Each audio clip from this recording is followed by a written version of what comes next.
Mr. Falana, let me get your take. Should the money have gone to Delta State government, what's your reaction to the Attorney General's defense of the money going into the federal government's coffers?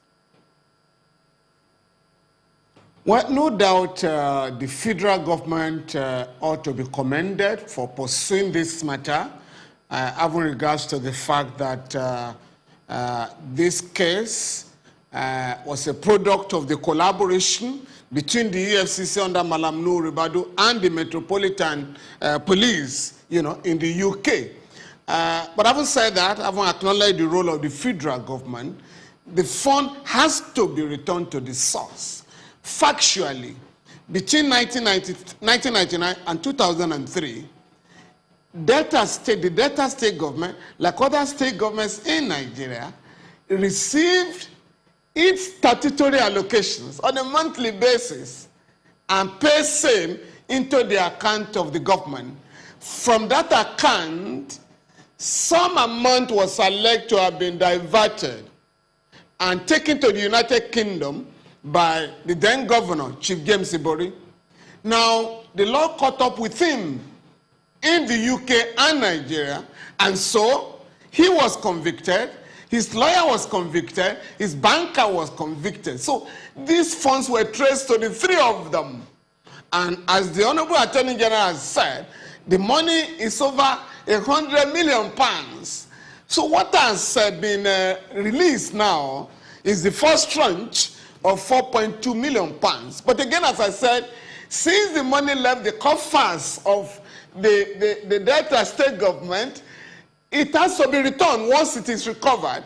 Having regards to the fact that the federal government cannot, under any law, under local or international law, lay claim to the money. As I said, pursuant to Section 162 of the Constitution, the Delta State government received the money from the Federation account and banked same in its account where it was taken, and, to the United Kingdom. Now the money has been confiscated there. It's now being repatriated to Nigeria. It has to be returned to the source.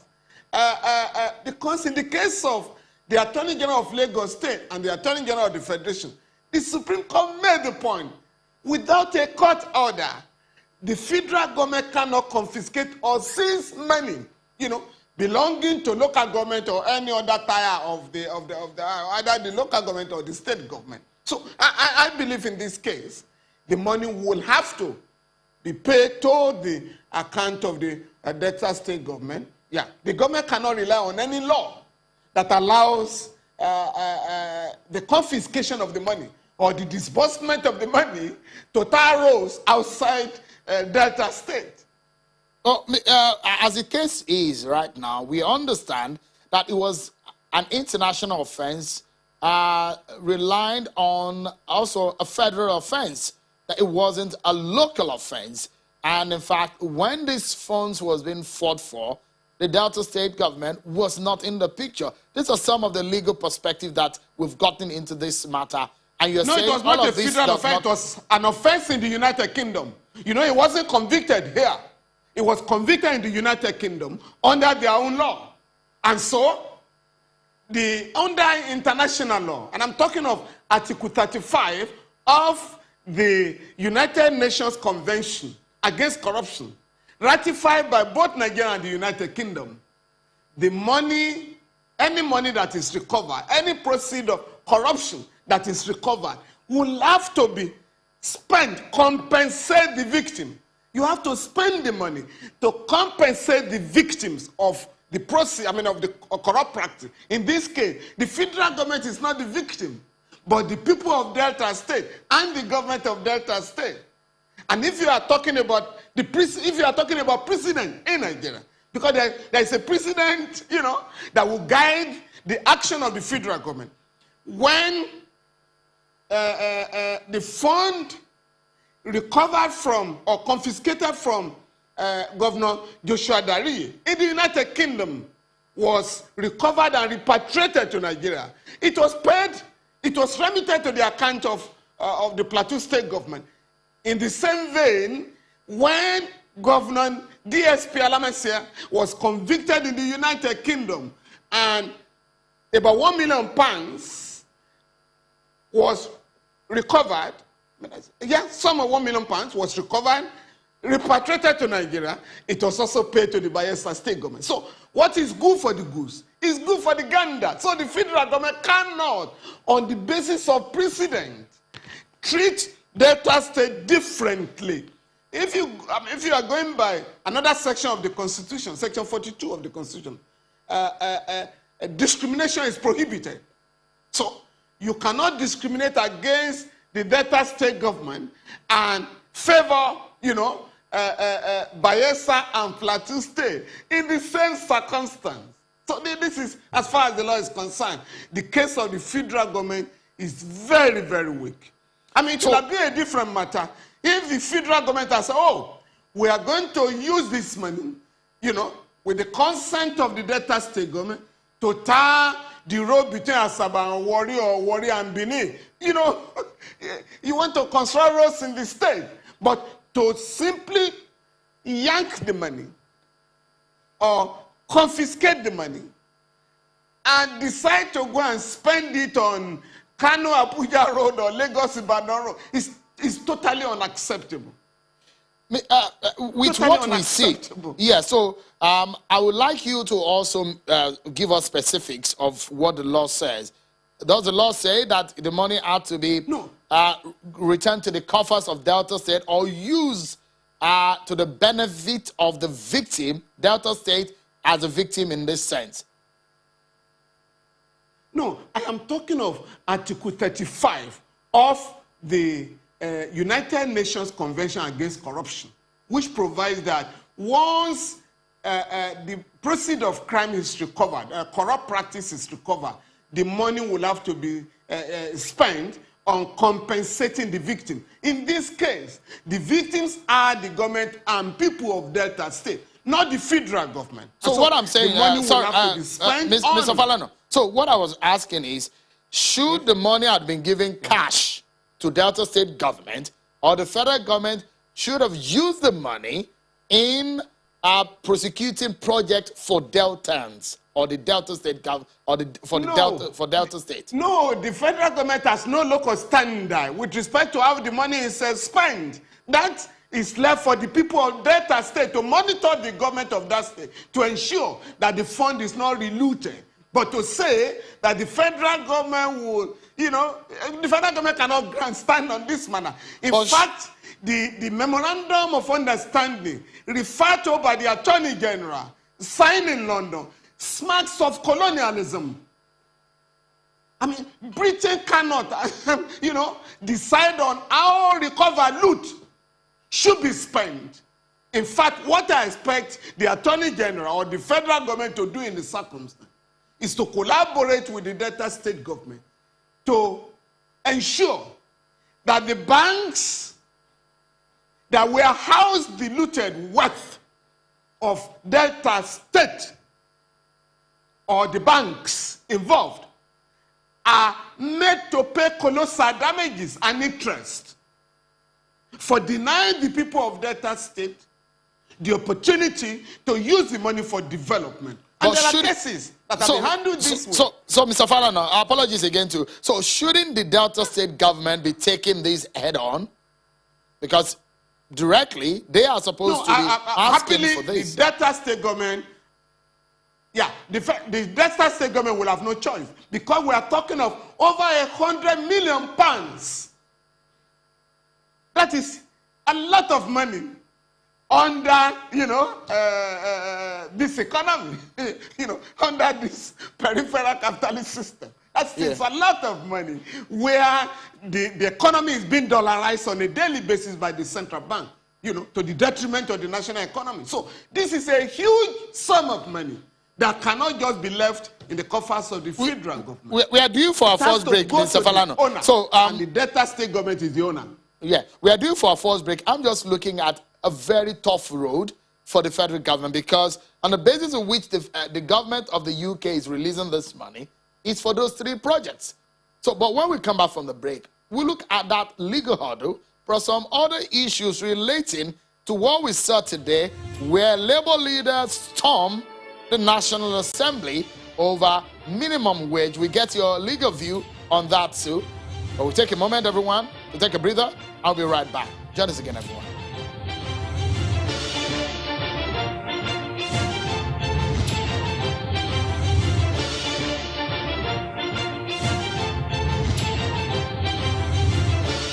Thank you so much, everyone, for staying with us. We have Mr. Femi Falana, Senior Advocate of Nigeria, rights activist, who's been talking to us from Abuja. Thank you so much, Mr. Falana. So I was giving that premise on which the minister told us yesterday that the only way, or the premise on which the UK government released the funds is because of some of these projects that are being used. And I remember vividly, Mr. Falana, if you also can remember when some civil society organizations have pushed that monies that were looted and repatriated are being relooted. And so some governments who were housed this money are saying the basis of which we'll release this money is when we know in specific the project which these monies are going to be released. But give us an understanding of how difficult for Nigeria this money will come in 2 weeks for them to now bypass the agreement upon which this £4.2 million was released. Well, thank you very much, Seun. As far as the Constitution is concerned, any memorandum of understanding or agreement or treaty signed or entered into by the federal government and another country will have to be domesticated in Nigeria under or by virtue of Section 12 of the Nigerian Constitution. Once that agreement has not been domesticated, it does not have the force of law in Nigeria. So any memorandum of understanding or agreement will have to be read subject to the Constitution of Nigeria. So there isn't much in that agreement. And I am saying, morally and legally, the British government cannot dictate to Delta State what to do with its own money. That is the prerogative of the House of Assembly of that state to appropriate the money that has been paid back into the account of that state, having been recovered in the United Kingdom. That's the law. Another angle to this, I mean, this has caused a lot of debate. You remember what had happened in the past when Mr. Ribadu, the then EFCC chairman, said he was given a $15 million bribe by the former governor. The government yes. of Delta State at the time said there was no money missing from our coffers. In that sense, if you also look at the judgment where this money is, this indictment was made in the United Kingdom and all of the premise, do you still think that it might be easy to get the money to Delta State? With respect to those who have canvassed that argument, I'm aware of the facts of that case. And the case was decided in Abuja here by the Honorable Justice Gabriel Kolawole now of the Court of Appeal. And that was when the Delta State government said, oh, the $15 million bribe paid to Mr. Ribadu, which he submitted, to the federal government, was not from the account of the Delta State government. That judgment was limited to the $15 million bribe. It does not cover all other recoveries made later, as in this case. So that case is totally irrelevant and inapplicable to the facts on ground. The case in England was fought from the High Court to the Court of Appeal. The defendant lost totally, which led the government, the courts in the United Kingdom to order that the fund be recovered and repatriated to Nigeria. In fact, the trial judge in these cases, the trial judges, in fact, one of them expressed agony, disappointment with the fact that this huge money has left the poverty-stricken state, Delta State in the Niger Delta region. The court said that. It didn't say, oh, this money belongs to the federal government. So, I mean, With So the what federal government, as I said, should be commended for pursuing this matter. So should the federal government go ahead and spend this money legally, what will happen? No, the federal government will have to be challenged. More so that there is a precedent. You cannot treat equals unequally. Where you had returned money stolen from the accounts of Bayelsa State and the accounts of Delta State, Plateau State. When it comes to Delta, the law cannot be different. The treatment cannot be different. If you do that, the government will be accused of having committed, a constitutional infraction with respect to freedom from discrimination. And for me, the Delta State government has the right to go to court. And I'm aware, I can tell you here,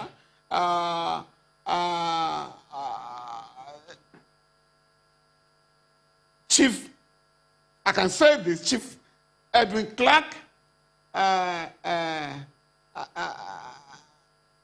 another, statesman from that state, has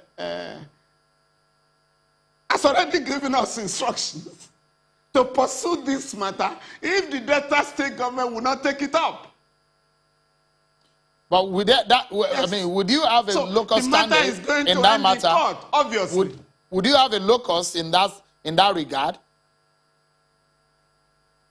No, I'm the lawyer. It's Chief. No, that I'm saying you and your client. Of course, as a citizen. Of that, he has the locus. The law of locus standi has been expanded by the Supreme Court in the case of Awemi and Akilu, where the court said, we are all our brothers keepers. So, Chief Edwin Clark will be saying, I'm playing the role of my brother's keepers by ensuring that the people of Delta State, are given the opportunity to be compensated by having this money spent on development of that state. Okay, we'll see. It's going to be an interesting one, legally speaking, and we see how the Plateau and the Bayelsa case might rub off in this matter. And of course, I'm also wondering, Mr. Falana, how this will play out with the remaining almost £100 million that is remaining in the United Kingdom. But let me get another view from you. And this time around is the protest that we saw today, where Labour leaders are protesting that they will not allow the lawmakers to put on the concurrent list the issue of the minimum wage. What are your thoughts? Well, I think it was, the protest was a very popular one, among the working people of our country, and for all progressive forces. That protest, it should be commended. Because for those who use the argument of federalism to campaign for liberalization of minimum wage so that people can pay slave wages in our country, with profound respect. That has nothing to do with federalism. That has to do with slavery. Because the United States of America is the bastion of capitalism, the bastion of federalism. The first bill that President Biden sent to the Congress is to have the minimum wage in America increase from $7.50 to $15 per hour. And that has been passed. Another law that has just been passed is the stimulus package of $1.9 trillion in that country. But here, our people are asked to tighten their belt all the time. Whether there is recession or not, for the people, they are permanently in recession in our country because of gross mismanagement of the economy of our country. Now, on this one, Chapter 2 of the Constitution provides, Section 16 provides, that workers in Nigeria shall be paid a living minimum wage Not 30,000 naira, a living minimum wage. And you will agree with me, 30,000 naira cannot be said to be a living minimum wage in Nigeria today. But even the Minimum Wage Act, enacted in 2019, has been breached by not less than 18 states. And this has nothing to do with lack of money. It's all about priority. It's about prioritizing projects, and deciding whether you want to promote the welfare of the people. So as far as I'm concerned, the protest by the labor unions today, was in order. And I do hope members of the National Assembly and the various houses of assembly in the country will appreciate the need to prevent the payment of starvation wages in our country, which is what the national minimum wage is all about. All right. So perhaps my final question tonight with you is going to be on what I read about your comments on what the president said on the shoot-on-sight order that he gave to the military, to those who are carrying AK-47. You said that statement does not hold water. What do you mean by that? What else do you think the president should have done? No, as far as, again, by virtue of Section 35 of the Firearms Act, the president has to make a proclamation with respect to prohibition of possession of firearms in the country, arms and ammunition. That's the law. There has to be a proclamation.